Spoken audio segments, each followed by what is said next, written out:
Hi, in this video today I'm going to show you how you can remove the plastic wheel trims on your Citroen C3. So this doesn't have alloys, it has steel wheels, and these are just little plastic wheel trims. Now, no tools came with this particular car, so it's just a case of pulling them out using a bit of strength. And the only thing you have to remember is when you put them back on, make sure that the valve is where the hole is here, because when my brother got this car, the valve wasn't there. This was put on incorrectly. So let me just show you it coming off now. So it's just a case of grabbing it and forcing it out like so, and you can see how it's held in. It's just held in with this metal ring going round here with these little bits that seat into this part of the steel wheel. So we're going to line up this hole here with the valve, and then you just need to work your way round, clipping it back into place.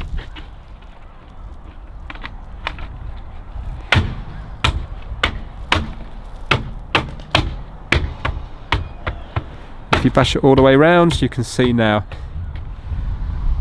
it's gone in nice all the way around.